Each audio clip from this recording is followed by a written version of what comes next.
All right, good morning, everyone. Thank you for joining us on episode 165 of Blowback, Exposing Imperial Decline. I always say morning. I can't help it. It's morning for me on the West Coast. It is 9 a.m. I've got one of my co-hosts, Ian Kummer, from a suburb in Moscow. I'm going to say 7 p.m. in Moscow. Yes. Awesome. Carlo Parcelli joining us from Washington, D.C. It is noon Eastern time in Washington, D.C. Our first special guest, Indi Samarajiva. Yeah. Samarajiva. Sri Lanka. He's streaming live from Sri Lanka, and Sri Lanka has such a weird time zone. It is something like 9:30 p.m. Yeah. We have this weird. Yeah, we're on India time, so it's this weird half hour. I don't know why they did that, but A weird half hour. And also, GMT watches don't work here if you have one. That's kind of bizarre. But thank you so much, Indi, for joining us. Other special guest, Greg Rosen from Chicago, Illinois. It's 11 a.m. there. We entitled this episode, "The White Empire Strikes Back." And of course, Indi has kind of coined the term white empire, and I think it's very apt, and I've started using it. It's very good, appropriate, in my opinion. And the striking back part is kind of in reference to, the global battlefield seems to be taking shape, and you see all these things in motion all across the planet, including, it seems like getting ready to crack down on domestic dissent. So you see them. Okay, Ian. Billy Bob, maybe before you get too deep into that topic, maybe have Indi explain what the White Empire is, because I've not read Okay. the reference to this. Maybe you should explain. Don't take offense. Yeah. No, I can quickly explain. No. I mean, I don't know what the reference is. Yes. So look, like when I'm writing, I constantly find myself having to say the U.S. and U.K. and France. And then also like South Korea is doing something stupid, or UAE. And it's just like becoming a paragraph anytime I wanted to say something. So you can use any term you want. This guy, Carl Sanchez, I read calls it the outlaw U.S. empire. Some people call it U.S. real. But like we need to name the thing we're talking about, because I think it hides behind flags. Now, from a Sri Lankan perspective, we were colonized by the Portuguese, and then the Dutch, and then the British, and then now the Americans effectively through the IMF. So to us on the bottom, it's all one thing, and it's all one white empire. And white is like I don't identify as brown, right? I think white is it's a quite artificial construction. And for the idea of whiteness, like Noel Ignatieff and stuff have talked about that. Like if you are a white colored skinned person, like that's not what it means. But it is that sort of like all the different tribes of Europe stripped out of there and turned into this like homogenous like capitalist paste, which people like me quickly become within like one or two generations. Billy Bob's making faces, but I mean it's a catch-all term. Those are my agreeing of faces. Sorry. Okay. Well, white is also it gets used a lot by actual reactionary or imperial movements, like white Russia, or I think Chinese use that term also, if I'm not mistaken. I think like during the war there was like the white. I mean I mean also I just use the term because I think it just like sounds cool. Like it's like white, red. Like it's a, and I think we need to name the beast we're facing, right? Because one of the ways that this empire hides is by saying, oh no, but America's doing this, and then Ukraine is independent and it's doing everything, that's a different country, don't worry about that. Or like, oh, like Qatar is doing this, and don't worry, that's a real country, it has real interests. And we're like, so you get the US like negotiating with itself, right? Like with Israel, like how is it mediating talks between Israel and anyone else? Like it's one thing, it's like the neck talking to the knife and like pretending like some other part of the body is like independent. It's not. So I think we had to name it. I don't know what to name it. And I think it'll only be named like historically. But right now, I think it hides behind flags. And if you look at the people on the other end of the boot, like whatever flag they're waving, it's like the same thing. Yeah, the entire ideology of liberalism, where you have nation states that all have their sovereign rights, that's kind of the lie that is, disseminated and projected into everybody's mind. And so they think in those terms, and it just totally confuses reality. And so that's why I'm always arguing that liberalism is entirely detached from reality, and it exists and it functions just to support oligarchy and imperialism, really. Where it's like we're not the USA is negotiating with itself, with Qatar and with Israel, because those are vassal states that we totally control and prop up, and they wouldn't exist if it wasn't for us. So they're it's all to me it's like WWE. Like I grew up watching WWF, it was called back then, and I thought it was like real for a while when I was a kid. But then you grow up and you're like, oh wait, these guys are all like work for one company, and it's like one business, and like the Undertaker's not actually mad at this other guy. But I like how you said brown people within a generation or two will just buy right in and be functioning. Oh my God! You want to find the most reactionary person you can find? Yeah. Find like a Sri Lankan in the UK, man. They're like, oh, those bloody immigrants. I'm like, dude, how did you get there? So I hope that explains kind of the premise, Ian, and when I say strikes back, it's really shaping the battlefield to strike back, and it has these huge grandiose plans. But part of me thinks it's too dysfunctional and it's too incompetent to do any of the things that it's planning. On the other hand, I can point to a lot of countries. I can point to Syria. I can point to Iraq. I can point to Afghanistan. I can point to Libya. I can point to places like Myanmar, where the United States is good at destroying societies and rendering them, failed, broken states that cannot put up any resistance. So this is what the white empire is hoping to do to Iran, Venezuela. You see the big countries, Russia, China. Now, what is the chances that they're going to have further success? Because I think this is what Trump is really going to be planning on doing the next 3 years, very soon, probably within weeks, regarding Iran and maybe Venezuela too. But what is that going to look like? And are they going to be able to have the kind of success that they had in Libya, where they're just they can destroy the country, render it a failed state, and then move on? Well, I think you covered a lot of ground in that intro. I did. I'm sorry. Well, no, don't. So it's good to explain the premise of the empire, the white empire, or the empire of global homogeneity, or the rules-based international order, as they like to call themselves. It's very, or even the New World Order, as George Bush called it. Yeah. I think it's a fair question. Do they have the ability to completely topple countries like Libya or Syria, which were long projects that culminated in success? I think Syria happened recently enough. That was happening over 10 years, but I think it answers the question that yes, they can.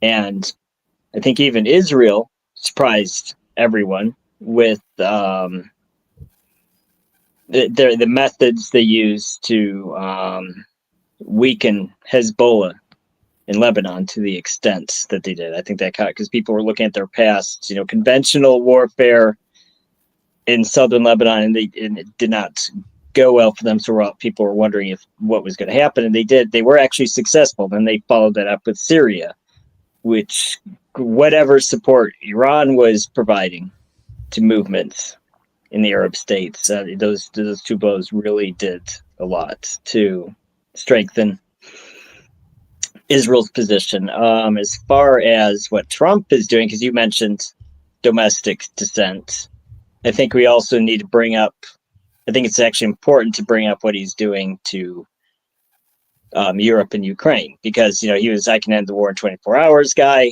and everybody's wondering about that flip flop, but I can see the logic to it, because it's not a free ride for Ukraine anymore, and actually what he did weakens Europe further, because now they're, as far as I can tell, they're footing. I don't think. I can't go and look at the Pentagon's budget. I can't sit there and claim they're not spending their own, spending out of their own pocket. I don't think it's even true. There's still some American spending there. But Europe gladly took up the bill. They're gladly isolating themselves.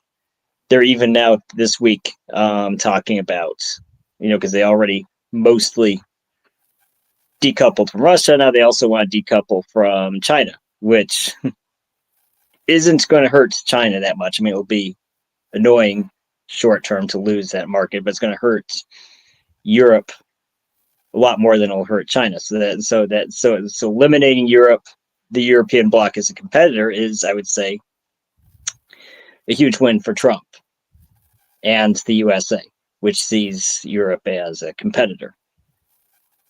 That's my turn at the soapbox. I haven't heard anything from Greg or Carlo yet. Maybe they should get a turn. I just wanted to add that I think it's a mixed bag.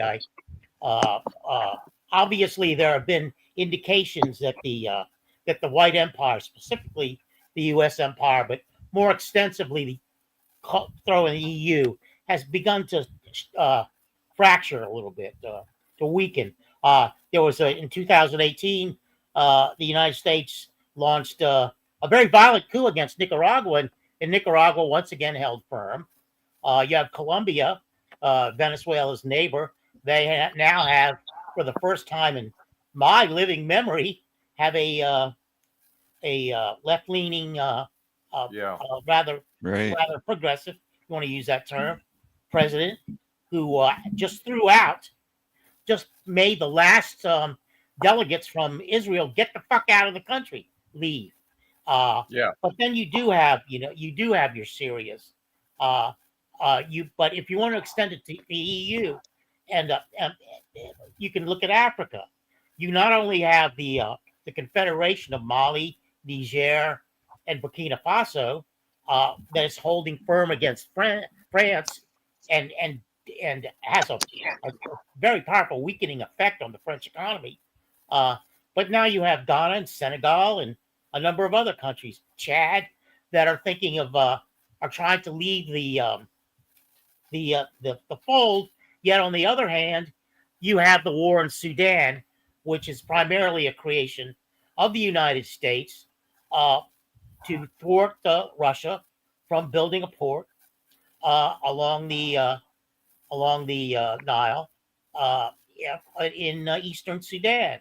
So it is you can't underestimate the cruelty and the of U.S. foreign policy, but it is starting because of the power of China and Russia primarily, and to a certain extent Iran, that you're beginning to see fractures in that ability to control the world situation, to be the policeman of the world. And that's just my 2 cents at this point. That's what I think. So I was looking for a Maduro quote.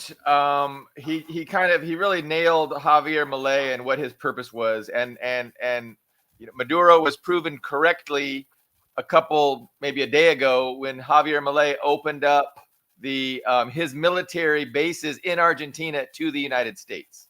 So this just goes along with what you're saying, Carlo. There's this ebb and flow. The U.S. empire is losing ground in Colombia ostensibly because you've got a good leftist president in there, but then in Argentina they're actually getting basing rights, and it sounds like they're going to be moving their military in preparation for really consolidating their power over Central and South America.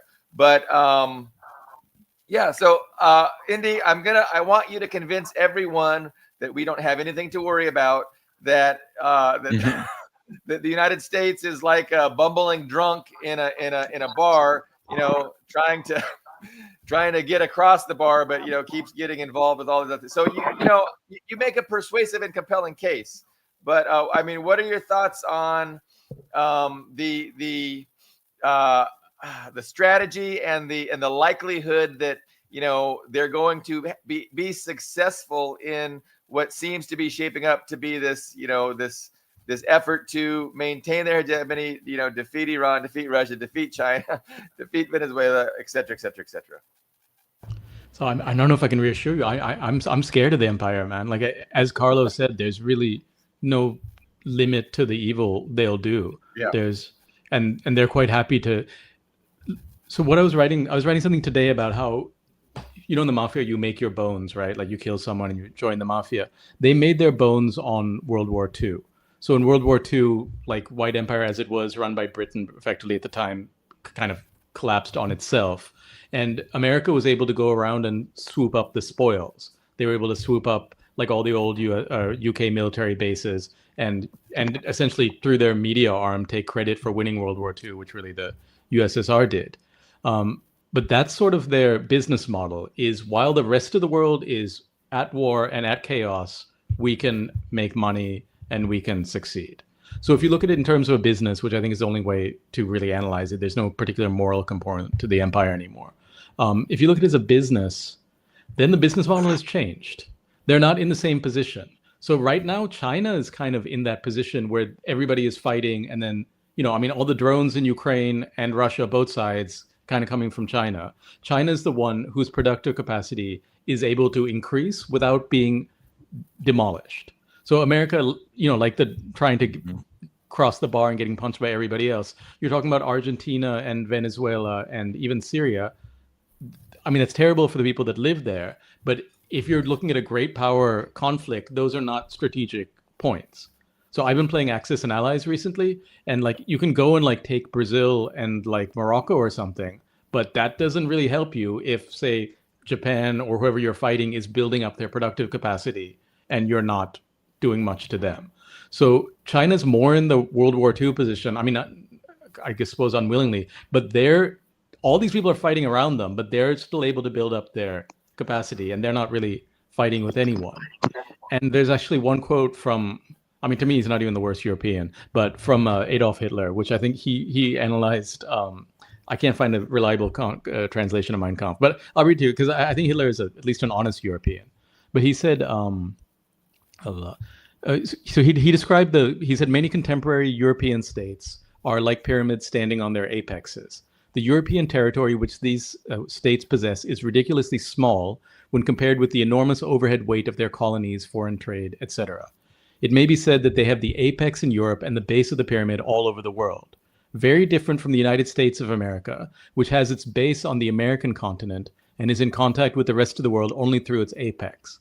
Out of that situation arises the incomparable inner strength of the USA. So, referencing the guy who I guess lost World War II, but that analysis is flipped, right? So if you look at US shipbuilding, for example, in World War II, they were able to build ships. So the UK fleet, whatever happens to it, but America's very quickly able to deploy like lots of aircraft carriers, right? Out of nowhere. Now US shipbuilding, I think it's like a fraction of a percent or maybe a few percent. And they're relying on essentially Korea for their shipbuilding. Or if you look at shipbuilding, right? They're relying on Taiwan for a lot of their shipbuilding. So they're in the European position where the base of their pyramid, their productive capacity is not in America anymore. So all they can produce, they have essentially the marketing department in America, but the material industrial parts have kind of been like outsourced to places right next to China, which China can like shut off very quickly. And even within the US war games, they know this, that China can like rock their world within like 1 week of any sort of hot conflict there. So you can, like Argentina, Syria, even Israel to some degree, like this is perhaps not, if you're talking great power conflict, that's like not the center of it. I think it's definitely like the moral and like emotional center of it. But in World War II, like great power, or World War III great power games, they're not even in the game. Like, so you're making even the point. Even against Russia, I think they're like not in the game. They cannot face Russia directly, and they know that. And Russia's productive capacity after the tragedy that was the fall of the USSR is a human tragedy. I think it was the largest single decline in human life expectancy outside of war. Like Russia is back. Life expectancy and so on is finally back. Ian knows this better than me, but like life is finally back to kind of like decent living for Russian people. I was talking to some Russian people here, and their productive capacity, Andriy Martyanov writes about this, but their military across every category is either competitive with the US or better than, and they can produce in quantity. So I think, to me, the US is like, like a bully in high school, and when they get older, all they can do is like beat up their wife or like kids. Like, you know, they're not even like a successful bully anymore. But I mean, I say it as like a joke because it's still scary because like I'm with the kids, right? So like I can get beat up. But I mean, that I just don't think the productive capacity isn't there. If you look at it just a cold-blooded business model, they're not in the same place where the world going to hell benefits them. They're in a place where they kind of depend on the world. And if you look at what they're doing, even with like tariffs and stuff, like if you're gonna, you know, you gotta like divide and conquer, right? You don't want to unite everyone in the world, because all of us are now effectively sanctioning in America at effectively 30%, even if we don't want to. But like Sri Lanka is like doing what we should have long ago, but we're sanctioning in America 30% because they made us do it. So sometimes I call Trump our man inside because America's always been evil, but they've been a bit strategically evil, right? They'll pretend to be nice to people and we are stupid and we go along with it. But he's quite open, like Hitler was. I call Hitler the last honest European, and Trump to me is the last honest American. They're honestly evil. But he's sort of uniting the world against him, and he's not, like, they just don't have the muscle for it anymore, right? They're old. I mean, that's interesting. And I mean, what comes to mind is we just saw in Nepal an overthrow of that government in Nepal, ostensibly putting in place a compliant, vassal government that's going to just be a puppet of the United States. Same thing in what's that little Bangladesh, right? That recently happened. Yeah, Bangladesh is like run. Yeah, so Nepal is run by a fucking Discord group now. Bangladesh is run by like an NGO type. Even Sri Lanka, like, dude, the ambassador here is like super shady, and like they helped like knock us over, and like we're still pretty crippled. But like again, like Sri Lanka, Bangladesh, Nepal, like if you're playing Axis and Allies, these things aren't even like on the board, you know? Sorry. Yeah, no, and I get that. So, but I think the effort is to try to isolate Russia and China, and they're not having a lot of success, but they're working towards the economic isolation of these countries. I mean, that's what they would like to do. And then I think so. Even countries, even like, sorry, no, like our countries are like it's like everybody's still materially driven, right? So India actually like wants to be America's friend in a weird sort of like desperate puppy way, but they need oil, so they're just going with Russia, and they kind of need weapons that work, so they go with Russia. So everybody goes for their like material interests, and like Russia has material stuff, and America will give you like movies that people don't really want to watch anymore. But so like the Soviet Union had a lot of material goods, but they were economically isolated. Now, of course, they had to rebuild all the destroyed infrastructure and everything that was destroyed during World War II. And they never accounted for anywhere near the economy. So at the end of World War II, the United States accounted for half the global economy and, only 5% of the population. And then, like you said, they had access to all the infrastructure from the British Empire, etc. But I kind of see that the United States wants to recreate this Cold War. They want to isolate Russia and China. It seemed like they wanted to try, Trump thought he had hope that he could pull Russia away from China, and that obviously doesn't seem to be succeeding, even though you could kind of see that he was hoping that he would have more success to do that. And then if he was able to do that, of course, then you could really isolate China in a much better way.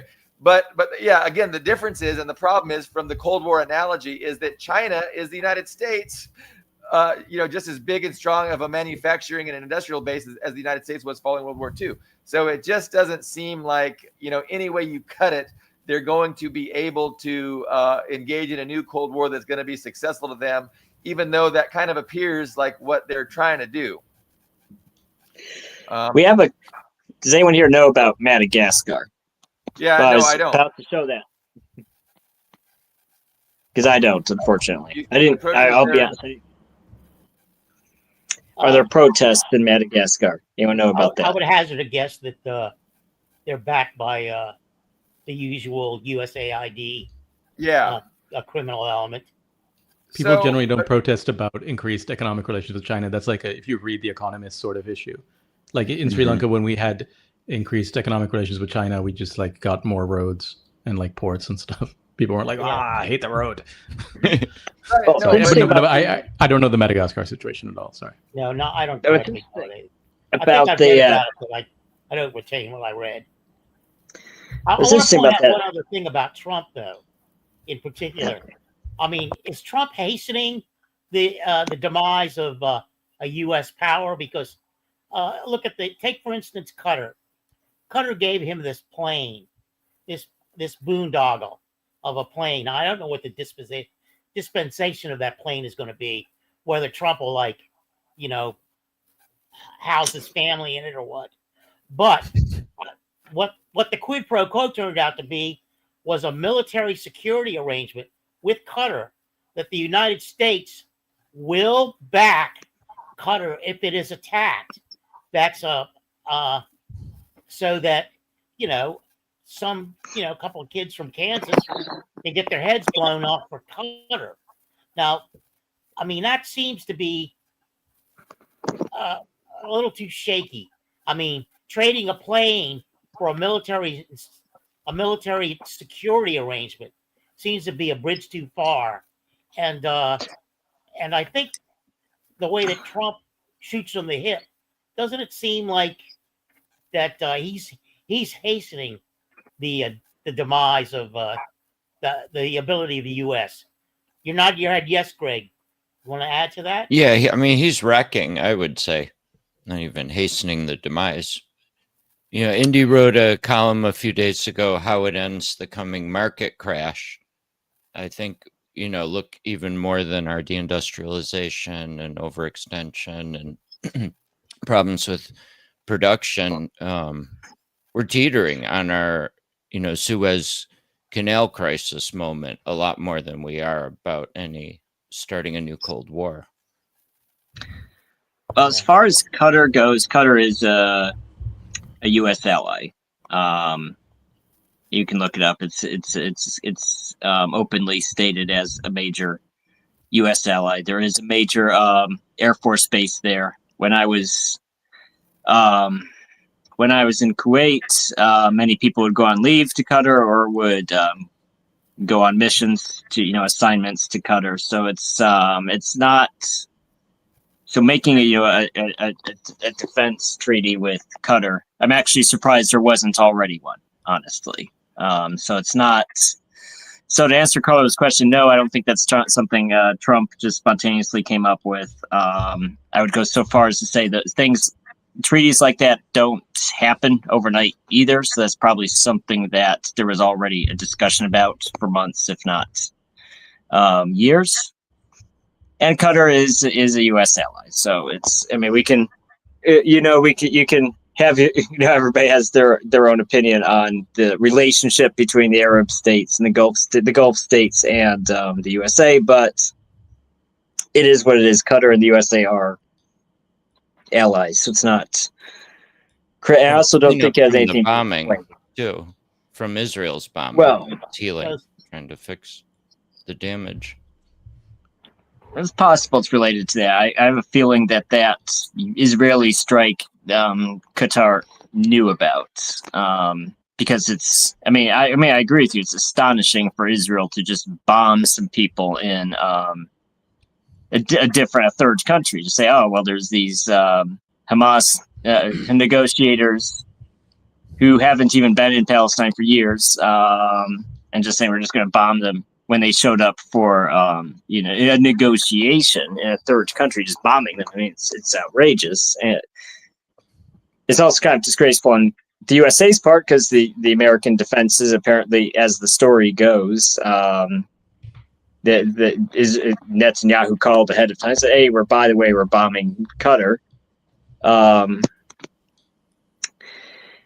And then the U.S. did not intercept I guess, I don't know if it was an aircraft or a missile that came in and hit that building, but also it's Qatar. I mean, they could have said, hey, what the hell, you bombed us? They didn't. So I feel like they knew about that and they condoned that strike on themselves. Is bizarre. Qatar can't really do shit. It's like a city state. It's like a U.S. military base with like football stadiums. I mean, and yeah, you say ally, vassal, and I think the same thing's happening with places like Germany as well, right? Like with Nord Stream, like the U.S. was, like Biden said, we're not going to let that happen, and then they didn't let that happen. what's happening is, I mean, what Kissinger said is that he said this is like a counter as a what if, like if we let what happened to, I think, the second Vietnamese leader, if we let what happened to him happen to the guy who's killed before him, he said people will find out that it's dangerous to be America's enemy but fatal to be America's friend. He said that as a hypothetical, like, oh, that would be a bad situation. But I think it's been proven many times since. And now, like, even allies, so Qatar wants to be friends with America. Germany wants to be friends with America. But what do they get for that, right? Qatar gets bombed and they get their flights shut down. So we all fly through Qatar. Like, I've been to Qatar a lot. And that's like their business now. And then that stuff all got shut down for, that got shut down. And it's like everything they're trying to build is in danger now because of not because of their enemies, but because of the alliance they have with America. And then Germany, at some level, they depended on Russia for energy. That's the continent they're in. That's where the energy is from. And then the U.S. blows up Nord Stream. So and in other more diplomatic ways cuts them off from energy. So Germany's enemy is America, obviously, and so that's why I call it empire. Like, Germany's been occupied by America since World War II. If you go back to any like Babylonian guy and he says, oh, you have a lot of troops there, nice like conquest, nice empire. It's only today that we're like, oh no, Germany, different country. But like even in old empires, the vassal states would have a lot of leeway over their own culture. They would have kings, they would have princes, they would have a lot of leeway. But the two things are you send troops when the banners are called, and then do you let the monetary policy be controlled by someone else? And by that token, a lot of us, including in Sri Lanka, are in this damn empire. But they're pushing us out, right? So we're talking about, is Trump accelerating it? Yeah, because I think what Trump doesn't get is if you just lie to countries, they will put up with a lot of crap. And if you just give them like a bone, right, like a little bit, it's like an abusive relationship. But you have to be nice to them sometimes in an abusive relationship. If you're abusive all the time, it doesn't work. So I think of it like, the sun, our sun, when it dies, when its energy source declines, when it's unable to fuse hydrogen or whatever, it'll start fusing heavier elements and then it like outgasses. So it'll get bigger before it collapses. So that's what I see happening with America. It's unable to like rely on its own energy, like the base of the pyramid or whatever, as Hitler said. So it's outgassing to devour not necessarily its enemies, but its allies. So it's devouring Europe. Europe has been devoured. It's devouring its allies in the Middle East, who are being put in a fairly impossible position, even though they would love to bow. But it's like he's telling them to bow, and they're on the ground. They can't go any lower, right? So I think that the empire is getting bigger and nastier before it collapses into like a white hole, I guess. It's a good metaphor. And you can't really understand the paradigm and the dynamic that you're describing through the liberal lens. Like, liberalism can't make sense of what's going on. You have to understand Marxism. You have to understand oppositional class interests, and you have to realize that you have a capitalist class within Europe, for instance, who has a choice. It's like we can go work with China, but that's going to be not as good because China isn't a mafia capitalist gangster kind of country, and if they're the predominant power in the world, that's not going to be good for our capitalist interests. But if we align with the United States and throw our lot in with the United States and their empire, well, that's going to allow the the status quo to continue in perpetuity, and that's what we want, because we don't want to have to deal with socialism. We don't want to have to deal with justice and the actual rule of law. We want to continue to engage in the planet as a mafia that has total run of the place, and that's what the U.S. offers, and that's why the capitalist class in Europe identifies more and has more allegiance to the United States than they do to their own people. Like, that's just the bottom line. So I think that's a really important, way to understand why the leaders of Europe are willing to sacrifice Europe itself to perpetuate the white empire, because the alternative to that is to let China and rules and law and order and democracy and the interests of the masses, the majority, kind of dictate the future of the planet instead of the capitalist class. And so that's that's a very important dynamic that I don't think gets talked about or people appreciate. And I had some other things to say. So really, what I see going on with all these regime change operations that the United States is engaged in Nepal, which is right between India and China, by the way, and Bangladesh, and Myanmar, that was a little bit older, but they're always doing so they're putting pressure on these governments that are not being mean to China. Any government that works with China or negotiates some kind of a great economic deal with China, the United States is putting pressure on them, telling them to knock it off, and then they're threatening to stir up unrest against that government in that specific country if the government doesn't change its policies. We see that over and over again, and I think that's just an important point that needs to be made, and people need to appreciate and understand the motivation for all these spontaneous Arab Spring style uprisings and protests that just spring up spontaneously to success, like they did in Nepal a few days ago. Okay, I'm going to be quiet, and I'm going to ask anyone to comment on. Well, I do need to comment on that. So I think Good. There is a tendency among the Marxist-Leninists to remove agency from people. And what I mean by that is that, yes, there's an imperial core, there are imperialists, there are colonialists who create exploitative relationships with colonized peoples and countries and exploit them for labor and for resources. But when it comes to the two examples that Indi brought up were the Arabs and Germany. So yes, I 100% agree. There's so the purpose of NATO was to keep Russia out and keep Germany down. And with the Arabs, they've got this sadomasochistic relationship with the USA and Israel. But the issue is that the Germans are not. I don't see Germans upset about it. Like it's like they're happy with this. And with the Arabs, I'm very confused by Europeans. Sorry, go on. I am. I think everybody on this panel is confused by Europeans. No one here understands Europeans. But with the Arabs, after when this thing with October 7th and this latest and by far most violent episode with the Palestinians, I was expecting.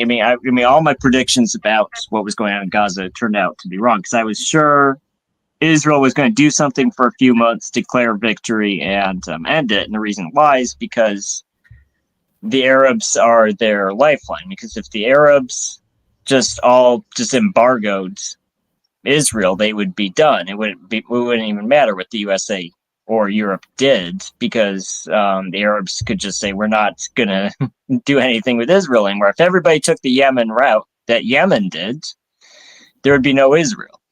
But they don't do that.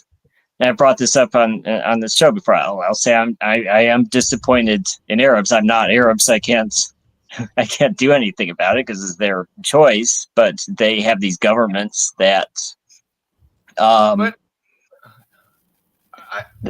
do it themselves. Go ahead. I hear what you're saying, and it's exactly true. And I think I just explained the reason, though, because these are despotic dictatorships. They have no legitimacy, and so they know that their interests are aligned with the global mafia empire, the white empire. That's where they throw in their lot, and they know that in a just world that is based on the interests of the people, like they're going to be thrown the fuck out.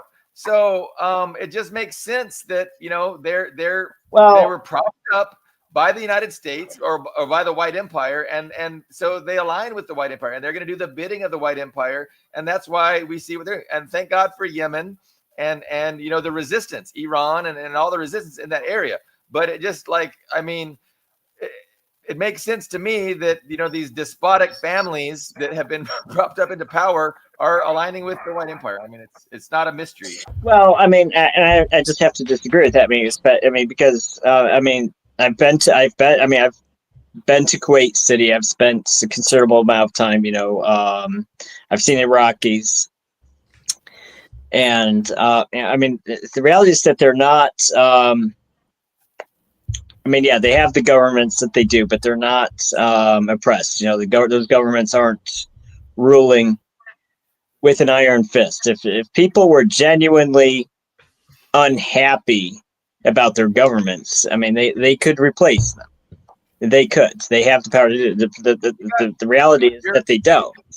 There's some context that is missing, right? So number one, it's easy to placate people when you're awash in oil wells. So they're being bought off through through the natural resources that they own. But you got to talk about how many Sri Lankans work in Kuwait, Indi, and are they treated well? A lot work. Kuwait's one of the better places. Now there's a lot of Sri Lankans working in Israel, which is one of the worst places. Saudis. I think Saudi is the worst place for us.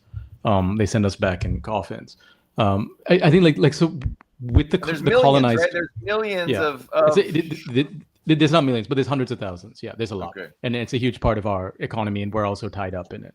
If you look at the colonized experience, so in Sri Lanka when they came in, let's say you're transitioning between the Portuguese and the Dutch, some ruling family, these elites will try to use whoever the white power is at the time to play off against the other family and get power. So that's kind of the dynamic. Even in Saudi, that family wouldn't get installed without the British at the time, and then with the Americans later. So within so the problem is that whiteness tends to unite disparate people, right? Whereas there's no brownness, right? We don't stick together based on something like that. So you can divide and conquer based on that. So within all these countries, the people that colonized Sri Lanka look like me. There wasn't that many British people here. So you just find the faults in that society and then you divide based on that. And as long as people can get enough material subsistence from that, that's enough. And as long as the weapons are good enough to use against your enemies, that's good enough. I think the problem with America or the white empire now is that the weapons are not good enough, right? So one thing that's also happening with all the conflict in the Middle East is that people are seeing that, wait, these missile defense systems, of which Israel gets the best ones, don't work against Iran. They don't work that well. And they're also seeing that. So in Sri Lanka, we have a class here, which I'm from, the English-speaking class, obviously, which is naturally pro-American, naturally pro-British. But these people are now driving BYDs, and that's the car you see. So we're not getting the material benefits, right? Ideologically, we're still stuck there, but material benefits are shifting, and that's why people allied with whatever the white empire was at whatever time, because they did have better guns, because they did have better manufactured goods, and because whatever humiliation you live with and whatever they do to your poor relatives, you got some cool manufactured goods and you got some guns that you could shoot at your other relatives, right? And that deal is kind of falling apart. Now all you get is humiliation. You get humiliation, and then so look at Australia, right? They've signed some contract to buy U.S. submarines, which are never going to get delivered. And I think that there's a clause in the contract that says it's only if the U.S. doesn't need them, and they obviously need them. And so people are and Qatar signing some military deal with the U.S.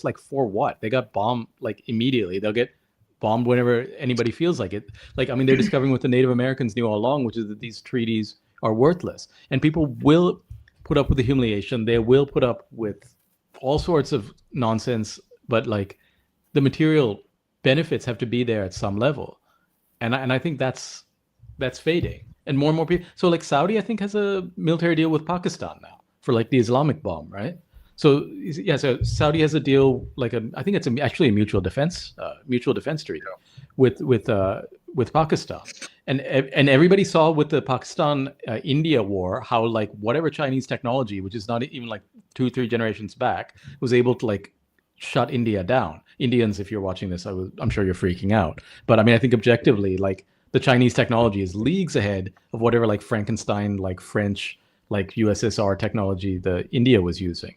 So like even people are like, the one exception to this is like Europeans. I actually don't, they baffle me. Like Europeans baffle me. I think they really do just hate Slavic people.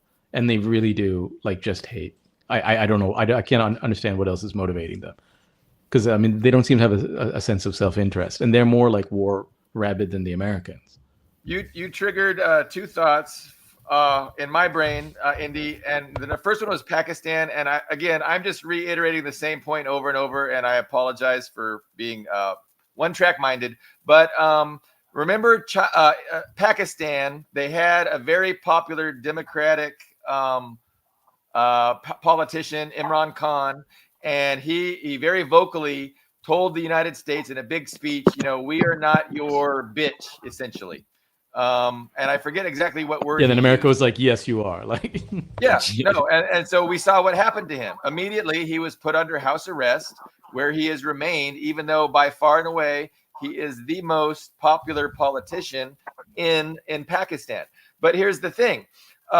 Even this U.S. friendly Pakistani government that put Imran Khan in under house arrest, they're not pro-U.S. enough for the U.S. government, and you see the same thing happening in the Philippines. So obviously Duterte was on good terms with China, way too good terms from the perspective of the United States, and so. We got Marcos Jr. He got in power, and we got him to send Duterte to The Hague, to make sure that that's not an option for the Philippine people.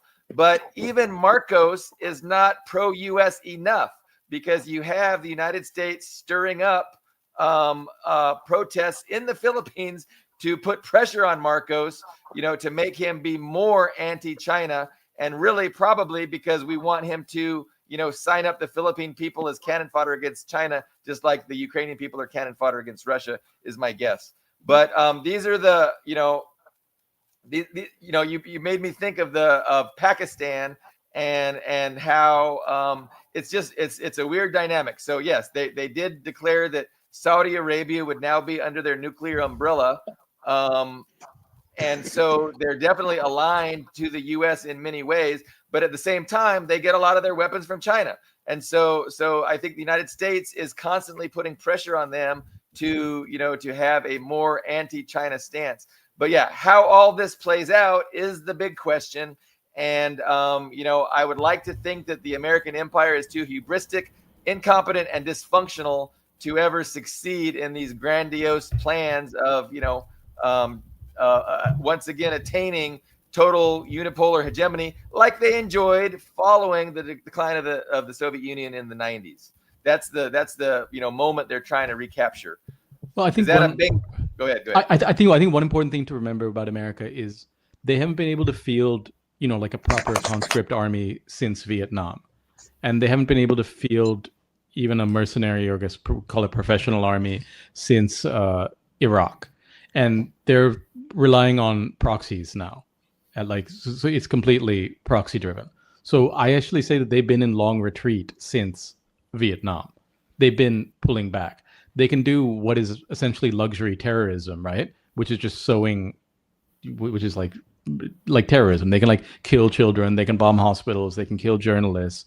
It's like Joker stuff. But they can't raise troops from their own menfolk and put them on boats and send them somewhere to occupy somewhere, which is, what defines an empire. Like, you have to be able to kind of do that yourself. Now they're relying on proxies, and they're relying on propaganda. And I think Pakistan's a good example, right? Because Pakistan, Imran Khan was couped. So Pakistan, it's almost like it doesn't have an anti-American head, but the body is still going where the sustenance is, like the military apparatus, which almost runs on a parallel track. They're like, well, we're deeply integrated with the Chinese military, like we have been, and this stuff works. And that's almost running on a separate track from whatever. So America can manipulate the political stuff. But then let's say in Sri Lanka, we're not even trying to resist. Like our elites are not even trying to resist, right? But we still end up in more and more in China's orbit because simply that's where the material gravity is. Like what American car? Like you can't fit an American car down a Sri Lankan road. Like I see some people have these like Ford, whatever, your giant Raptor trucks. I think that's a small truck for America. When I went to America back when I was able to go, when I went with my wife, I have a series of photos of her next to your trucks because she's shorter than the hood.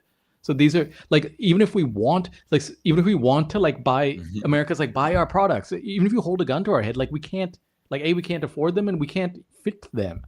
So it's they're holding a gun to our head, and then there's no, like we can't even surrender.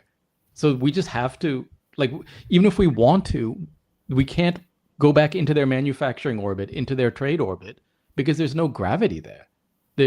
All the gravity is, and in the World War II example, America is ruining the world, but they're not, like, there's two parts of the World War II algorithm, right? Like they didn't wreck, like the world wrecks itself, let's say, and then you need to sell them stuff to fix it.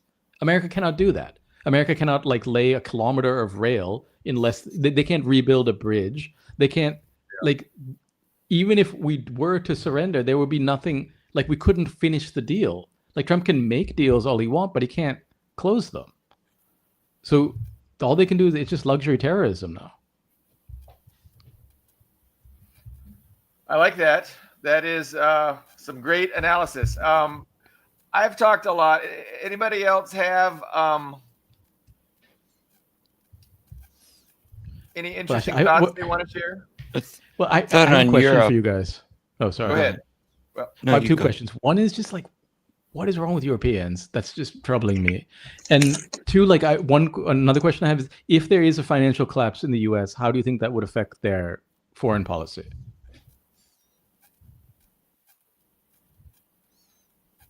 Well, I want to say what you said earlier.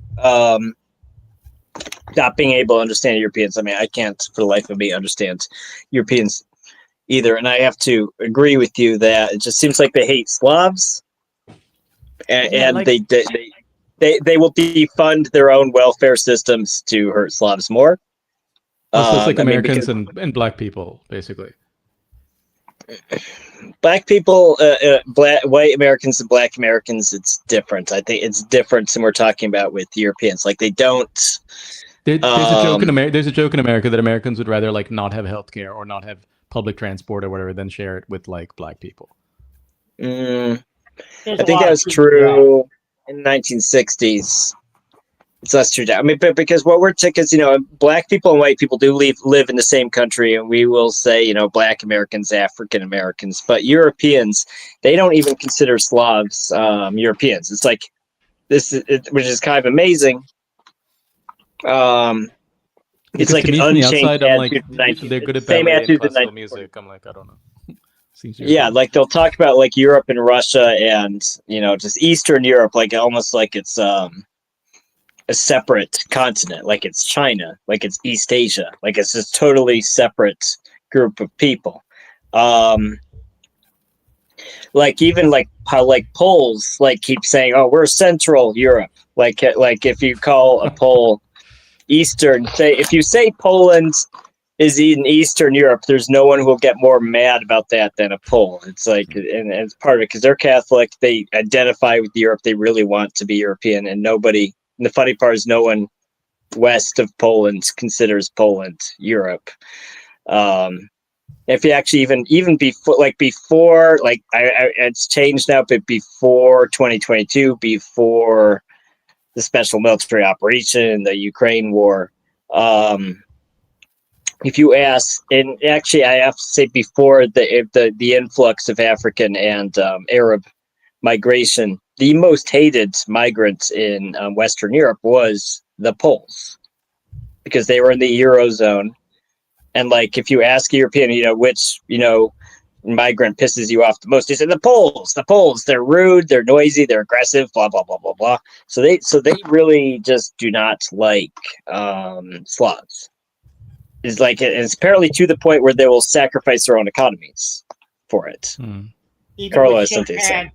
Even with Chopin and Krzysztof Penderecki, and all the great art and philosophy to come out of Poland. But I like to make a comment about American racism. There's a lot of Americans who have overcome their let's call it fear of African Americans. A lot of white Americans have, but Trump has made it very clear because he's gathered that that cliche-driven tribe of white Americans that are racist and continue to be racist. And there's one sure way you can tell that a person is racist in America. If you bring it up, they'll say they're not racist. If you say that was a racist thing you did, oh, I'm not racist. My best friend is racist. And there's not a bit. There's never been I have never seen in my lifetime an overt onslaught on African Americans as the Trump administration has done. It's tried to purge its history of slavery from all the history books. They also Native Americans. It's remarkable, and I can't think of pretty much everything that Trump does and says has a racist tinge to it. And if you don't see it, you're not paying attention. And that's found a large following. That got him elected largely. He brags about huge margins he got among African Americans. It wasn't even in double digits. He didn't get votes from African Americans. So I mean, it's alive and well in America. That old-fashioned cliched racism, is still alive and well. Jim Crow, KKK, the Civil War, the whole thing, and protest to tear down statues of people whose sole desire was to defend a Confederacy that wanted to maintain slavery. So it's alive and well. And Greg, you had to jump in about Europe. Go ahead. Yes. Someone please explain. No, but Ian, what you said makes sense. The way I would understand what's happening with Europe is they're imperialist. Western Europe is imperialist in their own right. But after World War II, they lost their ability to be independent imperialists and hitched themselves to the U.S., who first allowed them access into their old colonies, which they turned into neo-colonies. And basically, with the end of the Soviet Union, the new frontier became Eastern Europe, which they first took on Yugoslavia and were able to expand, particularly into the 90s, all over the place. And as the U.S. has declined, the opportunities in the rest of the world have reduced and shrunk, and imperialism's target became Russia to recreate the 90s again.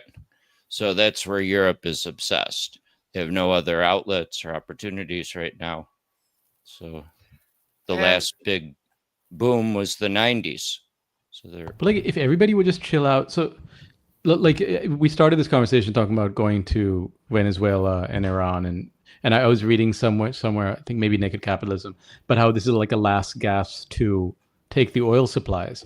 And what they also acknowledged in whatever that thing I was reading was that all these people would trade with America.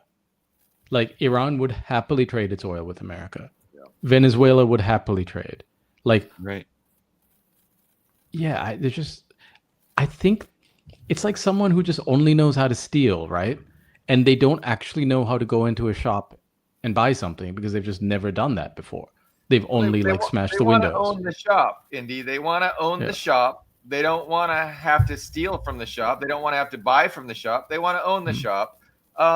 In Europe, you have, obviously the ruling class, the capitalist elites, were interested, like Greg was saying, in, expanding NATO.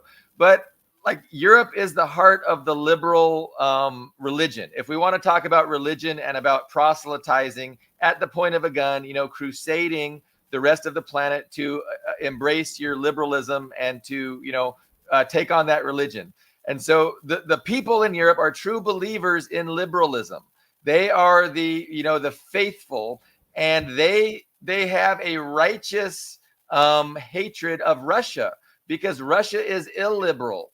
And so they are captured mentally and ideologically and spiritually in supporting the material interests of their oligarchs through this ideology of liberalism. And so, I mean, this is an explanation for why they're so rabidly, anti-Russian. And it's because Russia is illiberal, and they are really, really true believers in liberalism. Now, the ruling class exploits and manipulates their faith, their ideology and their religion. They exploit that, and they get them on board with their self-defeating, and they're sacrificing themselves, to engage in this religious struggle, this ideological struggle. It's turning into a literal hot war against Russia. So I don't know. That was my explanation, Indi, about how we could explain what's going on, and I think in Europe, because they are definitely more interested in harming themselves and suiciding themselves to destroy others than they are in just their own natural interests. And the only thing that can explain that is because they're really immersed in this ideological and really religious fundamentalism of liberalism. But that would be my explanation. Everybody has a weird look on their face, and so I don't know if... Yeah, you've got to define what you mean by liberalism. Liberalism, it's like, well, this idea that democracy, that liberal democracy is the ultimate, and they have it. They have liberal democracy, and then human rights, right? Like we embrace cultural leftism and these cultural issues. And so obviously Putin is the antithesis of that. He's a dictator, and dictatorship is evil. And so Putin is evil, and he violated the sacrosanct rules of sovereign states. He invaded Ukraine. That is the worst sin that you can commit. He invaded a sovereign country, and so he's evil. And we got to fight evil. We got to fight evil, even if it hurts ourselves, right? Like even if it harms. That as a context, and it surprises me as much as I'm sure it does you, that people don't know the chronology of what occurred that led to Russia invading Ukraine. I'm saying, like, they're not attached to reality, Carlo. They are detached from reality. They are liberal. Yeah, I think it's like a crusade. It's like the Crusader spirit. It's like not like anything to do with the Bible or anything, but right, it's twisted enough. I think it's a new manifestation of it. Liberalism is the new Christianity, and it's being used and weaponized against the people of Europe to do things that are against their own obvious interests. But they support it, because that's how the ideology gets exploited. I don't. There's a disconnect there. You're not buying it. With. I mean, there's what actually happened historically, the events. The Victoria Nuland, the Azov bombing the Donbass. You're appealing to reality, and you don't. Yeah, nobody knows about that. Accords, all these things. Even when I grew up, what's ironic is that on a number of areas, I'm in total agreement with what they're saying, especially domestically when it comes to Donald Trump. Every day, I find his position more and more fascist and authoritarian. Now, if you're going to describe that as the liberal, I don't know how you connect the two, because we're not going in that direction. The United States is becoming literally a fascist country. Yeah, liberals of Western Europe are not pleased with Trump per se. They would be. No, liberalism when he gave that speech. Liberalism historically devolves into fascism. Liberalism is fascism in a dress, right? It's Americans that I would describe traditionally the moderate wing of fascism. Americans that I would traditionally describe as liberals don't want to have anything to do with Trump.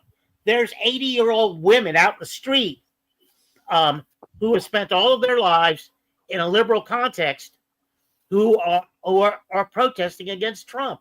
It's I don't get the connection, you know. Yeah, you're identifying a split within the ruling class, and there's many reasons for this split, and the split comes out of a necessity to to address these dire situations that they're facing, them the dire threats that they're being faced with, and so they're thinking that we have to extricate ourselves from these chains, these liberal chains that keep us from having all these other opportunities. And so fascism is liberating for the ruling class, and so they're moving towards fascism. But I'm explaining that the people in Western Europe, why they are supporting this aggression against Russia, and why they think aggression against Russia is good, and it's something that we need to sacrifice in order to support. But it's two different discussions. Like, that's one discussion, and then this ruling class move towards fascism is a result of their perceived threats that they need to respond to, and they can't be constrained by liberalism. That's a constraining force upon how they react to these threats. Go ahead. So, I mean, I've mentioned this to you guys before. So, liberalism. I mean, of course, there's this historical definition of liberalism, but liberalism, and I would say that it has its roots in the Clinton administration, maybe earlier, but really started to become concrete under Obama. It's a very specific imperialist ideology, and it demands homogeneity, and it demands loyalty. So, like, I have a friend from Australia. He's a conservative guy. He has a Russian wife. That's why I meet him. But he mentioned he had visited Latvia a few years ago, and he said, it's really weird. I visited Latvia, which is a country, and they say they're a real country. They're an ally of the U.S. This is like, so I was walking around the city, and I saw more LGBT flags and Ukraine flags, and I almost did not see a single Latvian flag in Latvia, in the capital city of Latvia. And I think that's actually a pretty good defining characteristic of, whatever you want to call liberalism. That is a pretty good defining characteristic of it. They have all these loyalty tests. So it doesn't matter what country, whether you are an American or an Indian, if you're in Sri Lanka or Ukraine, doesn't matter where you are, but you have these loyalty tests that you have to pass. You have to have the correct opinion on these topics, and you can't deviate from any one of them, or you're canceled. And that's how they have this global, and that's how it became. And I even commented, before the election, it's a very good system, because you have this system that defies nationality and defies any borders or government. It's just, it's a global movement that's defined and unified by these shared symbols and shared beliefs. And they all support the USA. Like, if you ask a liberal, well, what do you like? These are the types of people. Like, I've literally had liberals say to me, well, this country, we have to invade this country because they oppress gays, and they don't have education for women. Like, they'll say stuff like that. Like, and so that's the end. And I want to finish though. So I would say that's a good definition of it. So when you look at it from the right wing perspective, or the conservative position, or whatever you want to call it, if you are, imagine yourself in Donald Trump's shoes, or one of Donald Trump's backers' shoes. You are now in control of this system, but this system is not your friend. Just because it's an American system doesn't mean it's your friend. You have to fire these people. You have to dismantle the system, because it's your enemy too. You want to fire those guys and replace them with your guys.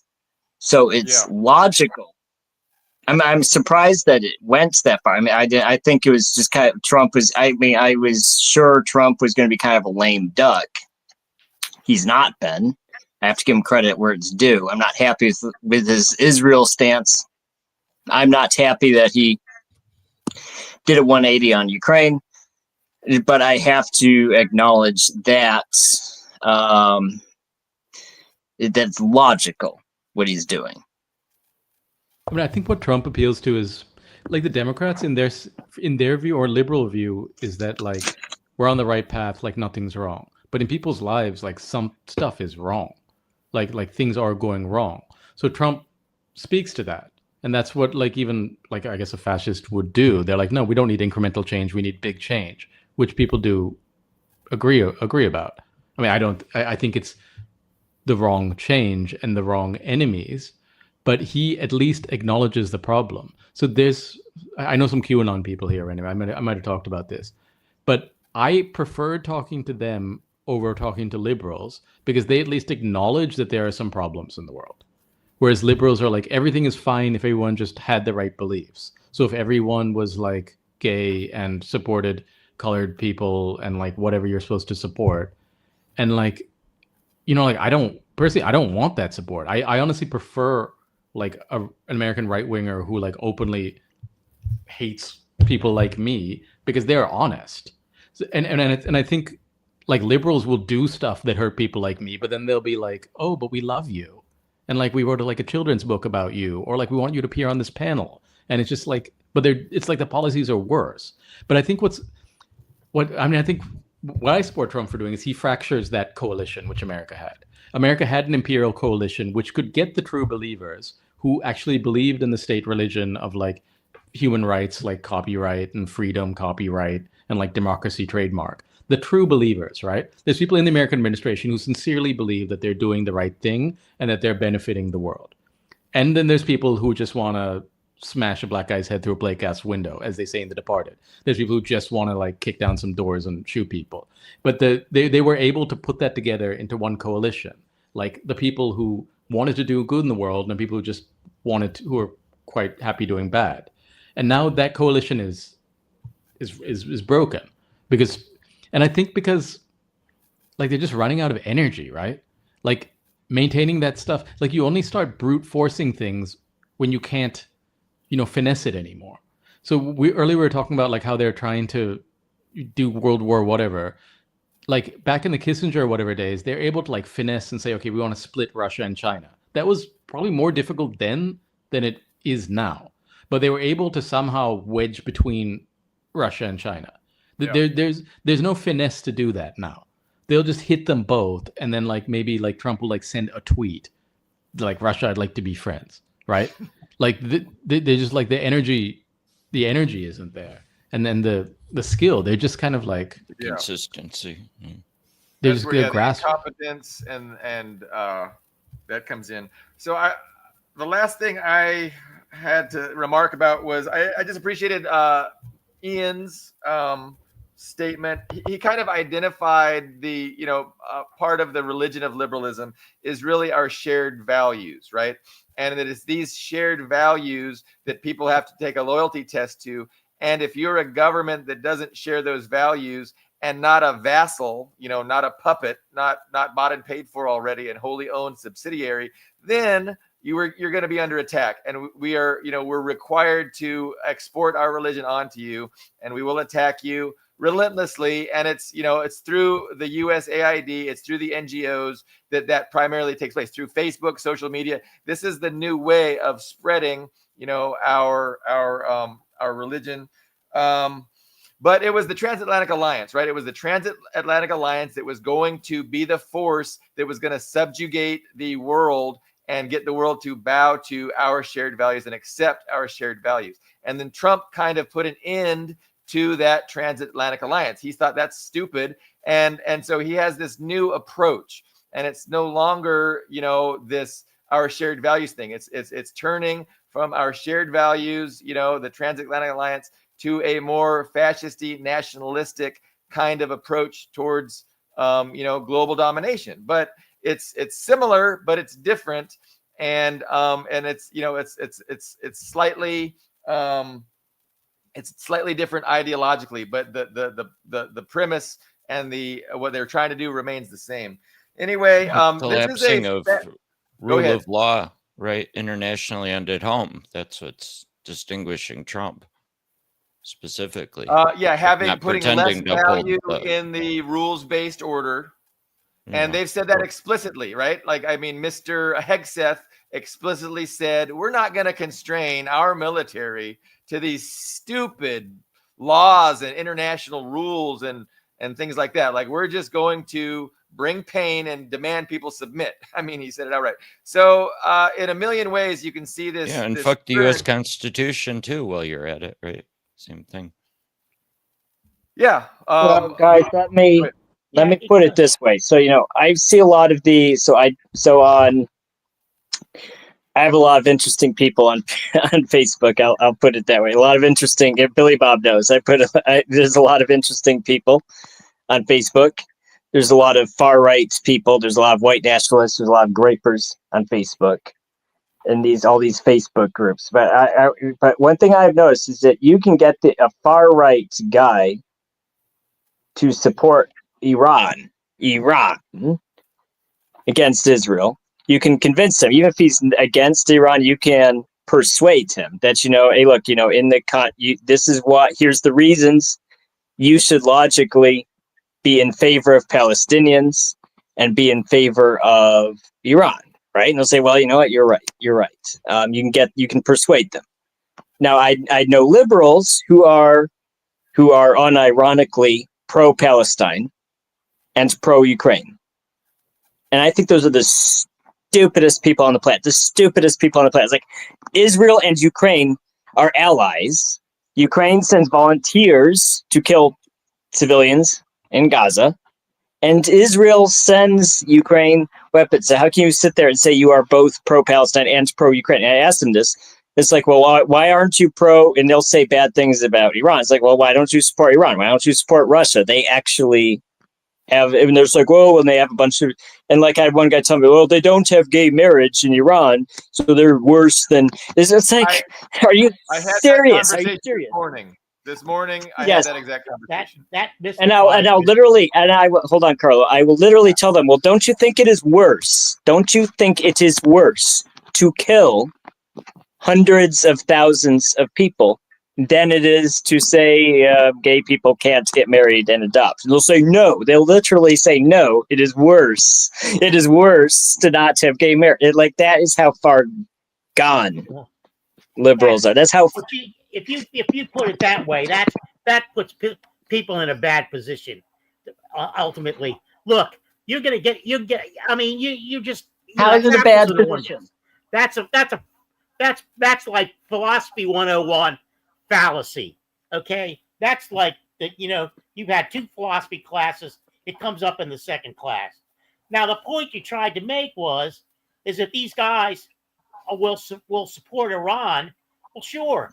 Against Israel, they're anti-Semitic. They've been anti-Semitic all their lives. This is their chance to practice their anti-Semitism. Thank you. Well, Israel is. I don't think it's just anti-Semitic. Like from the first off, I don't think anti-Semitic. Well, some of the far right. But some people on the far right, you can at least tell them like they're just like, we don't want to send our money there. We just like don't want to go there. That's a logical explanation. What's weird is like the liberal like belief system that like you have to be invested in like whatever Jewish people are doing over there.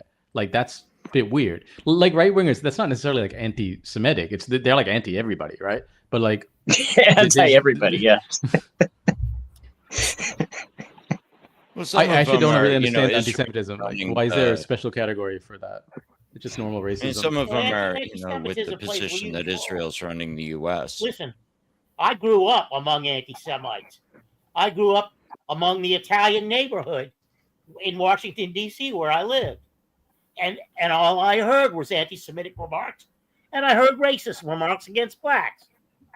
I mean, that's what I grew up with. And they're all like that. But anti-Semitism has been like exported to like the Middle East, where it has like it's like an inter-white conflict, right? It's got nothing to do with like, but like then used to shut down like actual Semites, and like it's got nothing to do with me. People all over the world are just like seeing Jews do stuff in the name of a Jewish state. That doesn't make us anti-Semitic. Like there's this guy Mohammed El Kurd. He says like Jews stole my house. Is it my fault they're Jewish? Like why do we have to take the baggage of like whatever the hell Europeans were doing? Like I don't know, 300 years ago. But I'm talking about American anti-Semites. They exist. They existed. Right. I was among them. I have opportunities occasion. No, I agree. To deny that here is just bullshit. Where I grew up, Jews couldn't the leases said Jews couldn't buy houses till the late 70s, 80s. Yeah. So, and I consider people who are anti-Semitic, I define that as people who think that Jews are the problem. Jews are behind everything, and they don't have a class analysis. They don't understand that there's a thing called imperialism, and they don't, contextualize Jewishness and the Jewish paradigm within this greater context of class struggle and imperialism. So those people, that I would call them anti-Semitic. They think that, it's what's going on, what is driving history's events is a Jewish conspiracy. Like those nut jobs, I'm going to just call them anti-Semites. Now, and that doesn't apply to most right-wingers. Most right-wingers aren't so nonsensical. There's a lot of good anti-imperialist, right-wingers, libertarian types who have some very confused ideas, but they're anti-Israel, and you can't claim that their anti-Israelness or anti-Zionism is due to anti-Semitism. I think that's not true for the vast majority. It's true for a tiny minority. Anyway, that's my take on that, particular issue. I love this discussion. Well, look how quickly. Go ahead. I was going to say, look how quickly this got derailed. I think this is a good example. Look how quickly even just mentioning Israel got derailed to anti-Semitism, and that is a tool of Israel. That we say, look what Israel is doing. Look what, as Indi said, these people who happen to be Jewish are doing, and they say, well, there's anti-Semitism. Well, I'm sorry, but right now in 2025, who cares about anti-Semitism? That's an honest question. Right now, with what's happening in the world, can anyone with honesty say anti-Semitism is a problem? And it's a thing that we need to derail every conversation into. Yeah, no, I agree with that. That's what you brought up, those people you talked to, Ian.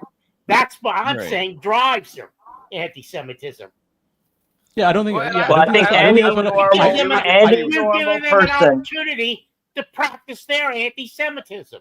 You've given any normal person can look at pictures, overhead drone footage of a city that is totally destroyed, worse than World War II, and say that's a bad thing. Any normal person, regardless of his political. I think there's this. I think there's this. I think guys, and I can show them Tokyo at the end of World War II with Curtis LeMay carpet bomb them, or Dresden, and they'll go, well, those slant-eyed Japanese, in Dresden, they deserved it. Well, I think that you're talking about.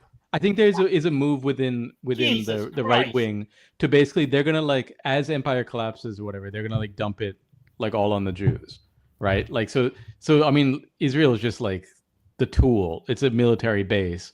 There's a huge extremism problem. It's a mainstream extremism problem within the Jewish community.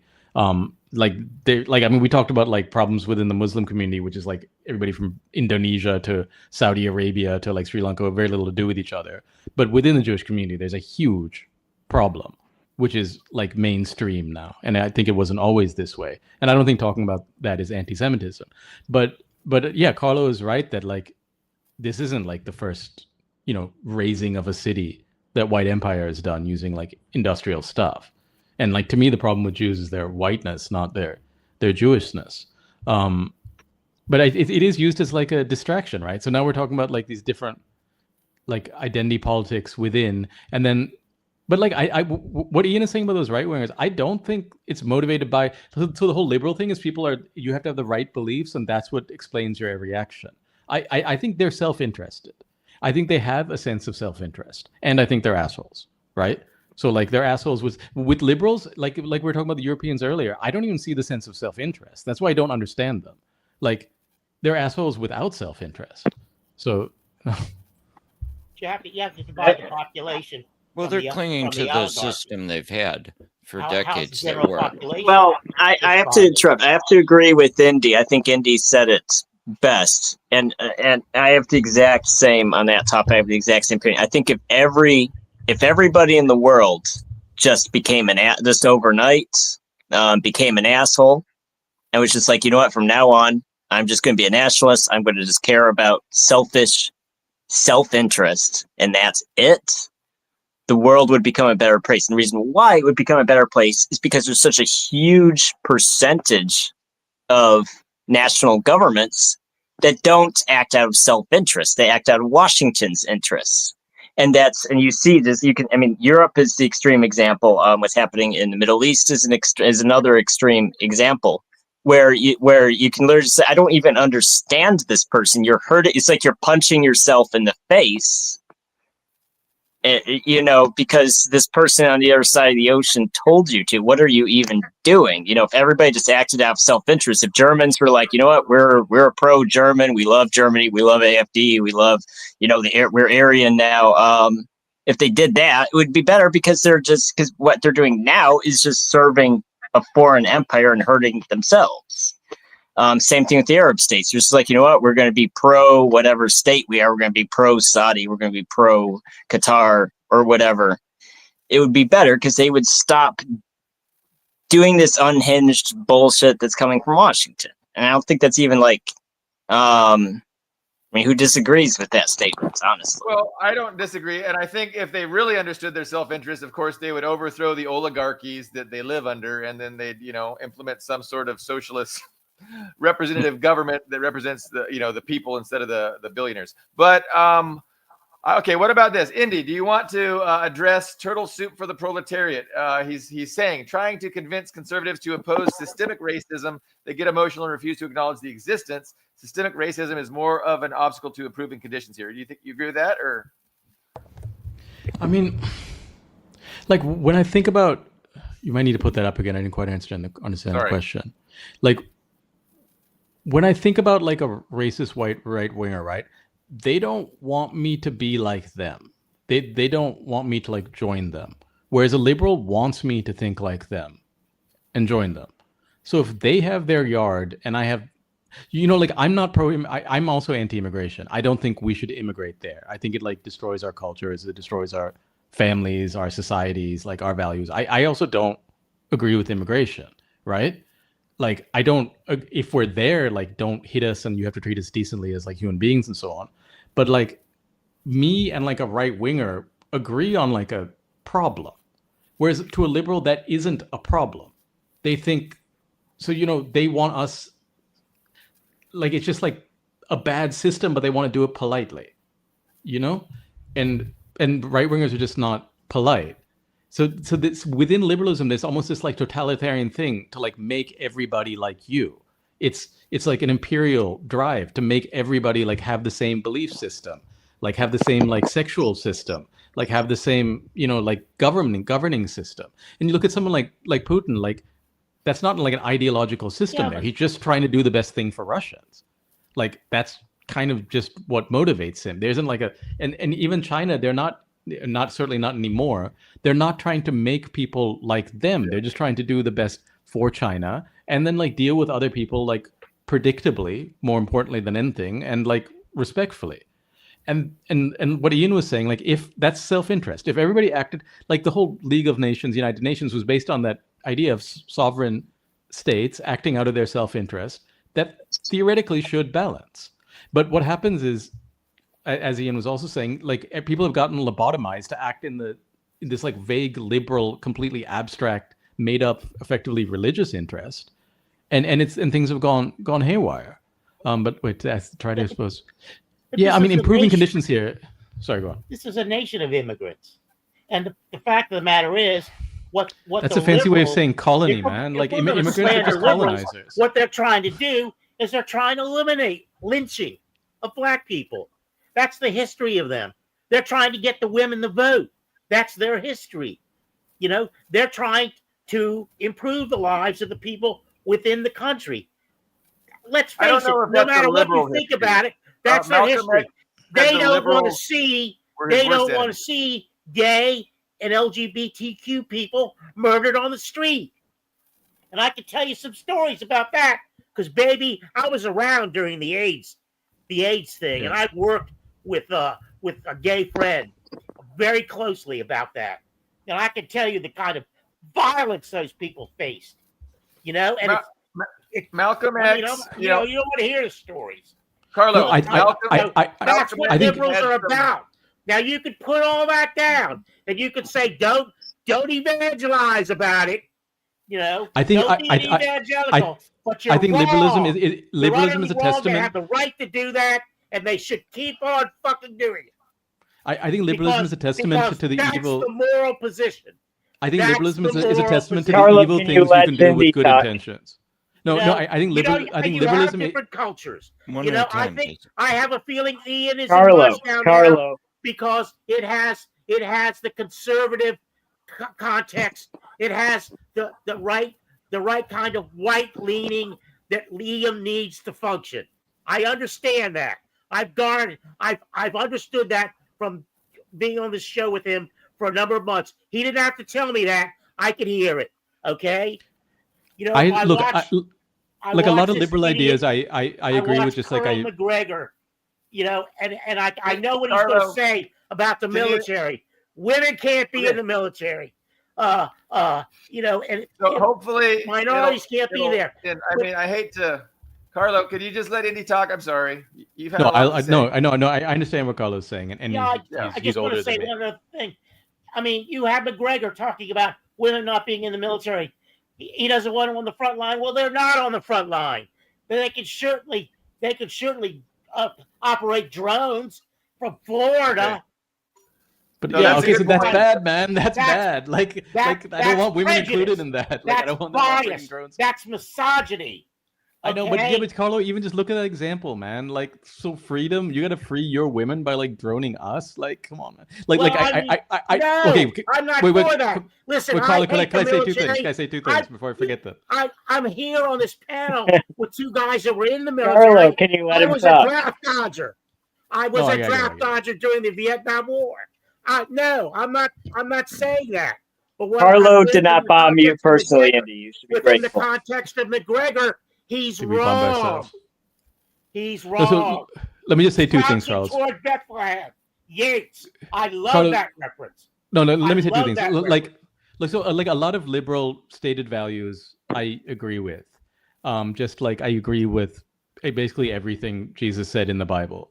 But I'm telling you, people came back then holding the Bible and did a lot of bad stuff and didn't follow any of that.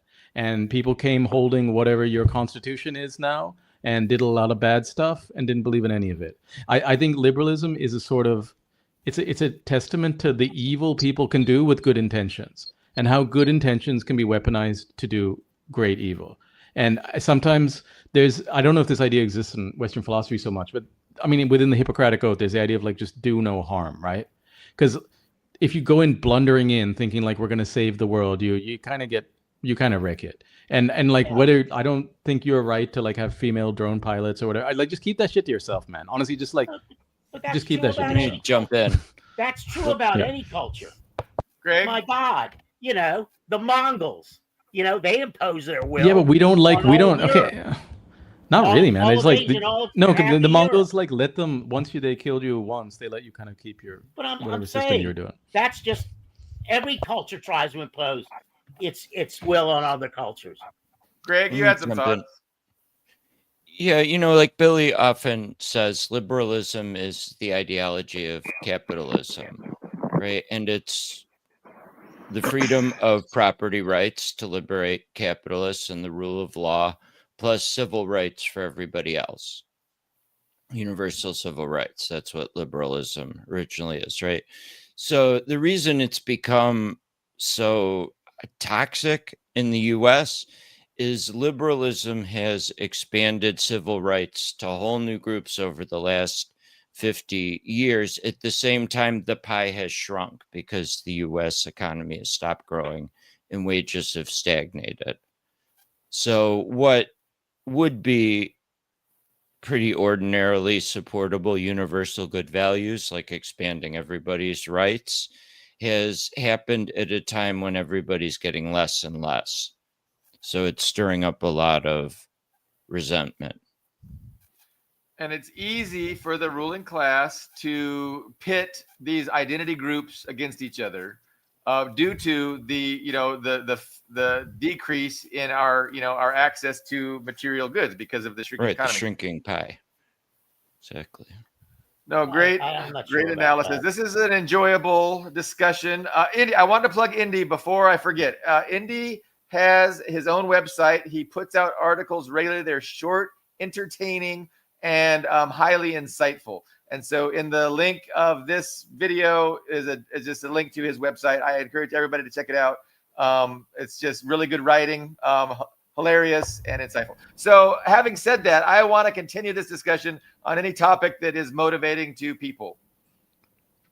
I just want to say one thing. I got to go to sleep Indi's at some point, Billy Bob. Yeah. I'm sorry, Indi. I like Indi's article because he makes literary references. Yeats, William Butler Yeats, slouching toward Bethlehem. I'm curious. Yeah, I quote one poem over and over. I read like the same thing over and over. That's all. Oh, I see. No, but yeah.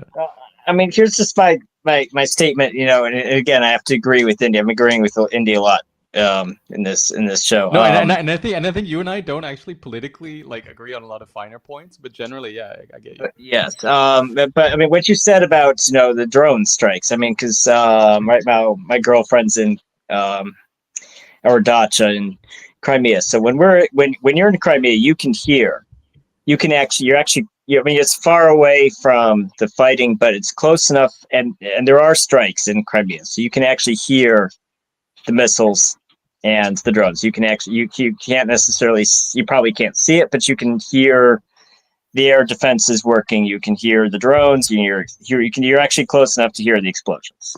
So that's just and there's about 2 million people in Crimea, so all those people can hear it.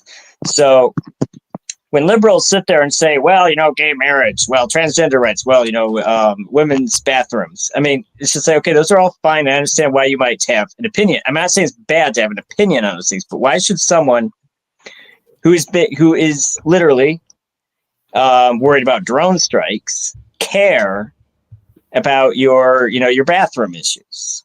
Why is that important? And if someone who doesn't agree with you on bathrooms takes over the USA, but there's less drone strikes, why should that person in a country that's being drone striked by the USA care about that issue?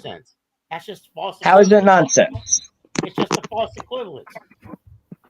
How is it a false equivalency? Well, because this is you're taking something as a leftist. You're taking something that's all right. I'll tell you how it is an equivalence. You're taking something, the drone strike, which is life and death, and you're talking about you yourself pointing out that you're against someone who's backing people using the same restroom or something, and you're tacitly putting that person's life at risk by denying them that ability to use that bathroom. Yes, you're encouraging. Yeah, but what's that got to do with me, man? Like the murderers of those people. What's that got to do with me, though? Why? That's not my problem, man. That's like your problem. It's like, look, before people colonized us because we weren't Christian, and now it's because we're not gay. But the core lesson is just stay in your own lane. Yeah, I mean, it's exactly. I mean, and unfortunately, that is exactly it. 200 years ago, they would kill people in the colonies for not being Christian enough.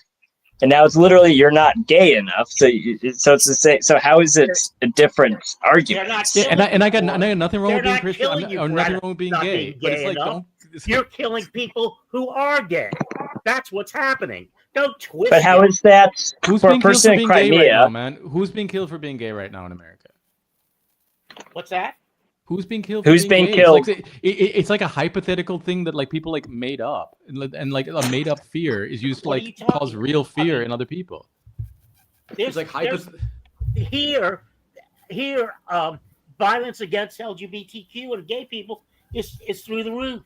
I don't know a single gay person who's been killed for being gay since I don't know, a while. When I was young, I remember. In Sri Lanka. No one's been killed for being gay. You can in Sri Lanka, it's fine to be gay. You just need to get married to a woman. No. You can be gay in Sri Lanka. Please don't bother. It's Sri Lanka propaganda. He's only saying that because he doesn't want to be drunk, right?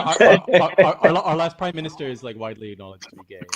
I don't know the situation people in school. But anyway, that's neither here. I want to be respectful of Indy's time. Indy said he has to go. I have one last thing, and then I promise to let Indy go. I wanted to share, Ian mentioned he's in Crimea. He's bought a summer villa in Crimea, which is great, and we're gonna go visit. But I have a video of this I'm hoping it'll work, of this British official saying how he wants to make Crimea uninhabitable. So it's really obnoxious, but I thought it would be a good thing to discuss and end on. Let's see. I'm going to try and hopefully it works. We will see. It's a tiny little video, unfortunately. Let's see if this works. Okay, there's no... Oh, here we go. Taking Ukraine. Crimea is Russia and Russia is Crimea, he announced in 2014. If you read his speech in 2014, he compares Crimea to the Holy Mount.